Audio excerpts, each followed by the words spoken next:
There is a chapter in the Bible that the devil hates more than anything else. A chapter that he does not like believers knowing. And that chapter is Revelation chapter 20. To illustrate this, I would like to tell you the testimony of a wonderful minister from the United Kingdom. David Pawson once said that Revelation chapter 20 is the part of the Bible that Satan hates the most. He stated that he knows this from personal experience. He stated that early in his ministry, when he first made his first study tape series about the book of Revelation, he made a 7-minute segment of the series focused on Revelation chapter 20, which details the destruction of Satan and how he will be thrown out of this world and locked up and sealed so that he can deceive the nations no longer. He stated he had multiple tapes on the book of Revelation, but in his office every 2 weeks or so, his publisher would receive a tape sent back to them by customers because that specific 7-minute segment was not working. It never happened to any other part of the tape except to this one specific part. Although the tape was sent out in perfect working condition, by the time it reached the people who ordered it, that 7-minute section focusing on the revelation was damaged. It happened in his ministry for over 35 years. The devil did not want people to know the truth in Revelation chapter 20. He described that one family in the United Kingdom ordered the whole series of his teaching, and they played it and listened to it as a family. And when they got to that specific 7-minute segment where he was describing the destruction of Satan, they could not hear what he was saying. There was a loud, foreign voice shouting, and they could barely hear his voice in the background of the foreign voice that was speaking in another language, but they could not understand what he was saying. He said in other instances that 7-minute segment was wiped out clean completely when the customers received it. Imagine this happening for over 35 years. He then went on to say he was teaching some pastors, and he mentioned this abnormal occurrence in one of his teachings. And then he went on to say one of the pastors came to him afterwards and said he had a man in his study who was demon-possessed, and he was fighting to release him from the bondage of demon oppression. And whilst all this was happening, he suddenly saw 2 Bibles on the pastor's desk, and the demon-possessed man ran to the Bible and picked them up and tore a page out of each and then proceeded to throw it on the floor. He said that after he had gone and went to look at the Bibles, the pastor saw that that demon-possessed man had torn out Revelation chapter 20. This is the chapter the devil doesn't want us to know about. Revelation chapter 20 verses 1 through 2 says, "And I saw an angel come down from heaven, having the key of the bottomless pit and a great chain in his hand. And he laid hold on the dragon, that old serpent, which is the devil and Satan, and bound him 1,000 years." Throughout the scriptures, wherever we find the devil being defeated, it was angels that were instrumental to it. Yes, it is true that the devil was an archangel, but there are different offices in the angelic realm. All angels do not perform the same function. The devil, for instance, was initially designed to offer pure worship to God, while Angel Michael is the Lord of warfare. God does not need to struggle with the devil. An angel is enough to deal with him. In the Revelation of John, he saw an angel who was powerful enough to handle the devil. The angel had the key of the bottomless pit and a great chain in his hand. He captured the devil, bound him, and threw him into the bottomless pit for 1,000 years. Have you ever imagined that the devil can be captured and bound by another angel? It was needless to record that the devil resisted that angel that bound him.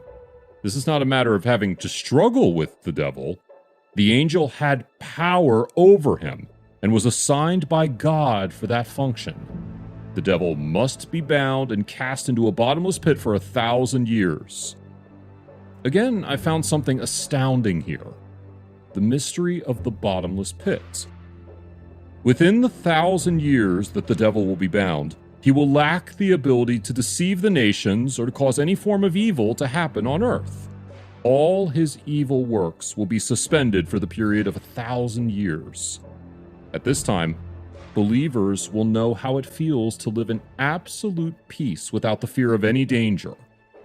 Then, we will also understand that it is the devil that has been responsible for all the predicaments that has befallen the world ever. There will be nothing like war, sicknesses, and evil occurrences on earth. And for the very first time after the fall of man in the Garden of Eden, the entire world will enjoy absolute peace. Just imagine a world without the devil. Those that are ungodly will have no power over the righteous, because the devil that stirs them up against the righteous is already bound. After the 1,000 years of the devil's bondage and captivity, he will yet again be loosed for a little season before his everlasting judgment is meted out to him. Revelation chapter 20, verses 7 through 8 says, "And when the 1,000 years are expired, Satan shall be loosed out of his prison, and shall go out to deceive the nations which are in the four quarters of the earth, Gog and Magog, to gather them together to battle, the number of whom is as the sand of the sea." It is amazing to know that the devil's initial strategy of deception is the same that will mark his end. He deceived Eve in the Garden of Eden, and after the 1,000 years of his bondage is accomplished, he shall be loosed. The next thing the devil will do after his momentary freedom is to deceive the ungodly nations of the world and gather them together to battle against the Lord and his people. He is a master of deceit, as was demonstrated in the garden and by his deception of multitudes by his puppet, the false prophet, in Revelation chapter 13, verse 14. He gathers the rebellious multitudes together to engage in history's final battle. The devil fought in heaven and lost his battle. He will yet again on earth and lose his battle on the last day. He has a track record of losing when facing God Almighty. Revelation chapter 20, verse 9 says, "And they went up on the breadth of the earth, and compassed the camp of the saints about, and the beloved city. And fire came down from God out of heaven, and devoured them." The devil will gather the nations of the earth together to be defeated just the same way he gathered 1/3 of heaven's angels together against God, only for them to be cast out of heaven and to suffer an eternal affliction at the appointed time. This time will mark the final victory of the saints over the devil. The victory will be won in a grand style. The saints do not need to fight this time around. God would fight for us as fire would proceed out of his mouth to destroy the enemy nations. Finally, the fate of the devil will be determined after the defeat of the enemies of God's people. Revelation chapter 20, verse 10 tells us what would become of the devil and his false prophets, saying, "And the devil that deceived them was cast into the lake of fire and brimstone, where the beast and the false prophet are, and shall be tormented day and night forever and ever." Oh, what great joy and peace await the believers! Imagine a world without the devil. To the glory of God, all these will become realities at the appointed time of God. Deuteronomy chapter 29, verse 29 says, "The secret things belong to the Lord our God, but those things which are revealed belong to us and to our children forever, that we may do all the words of this law." There are a lot of things that God has kept a secret from us. What he didn't keep a secret from us is the end of the devil. He will be cast into the lake of fire. You are not free of the opposition of the devil. He is always right there to oppose you in the presence of God. Satan doesn't care who you are or for how long you have been a Christian working for God. He will still accuse you. There are times you want to get things done, and then a voice comes to you that you cannot do it, because you committed this sin last night, or you committed this sin 10 years ago. There are times you decide to move on from your past mistakes, and then the devil brings to your mind all your mistakes and prevents you from moving forward.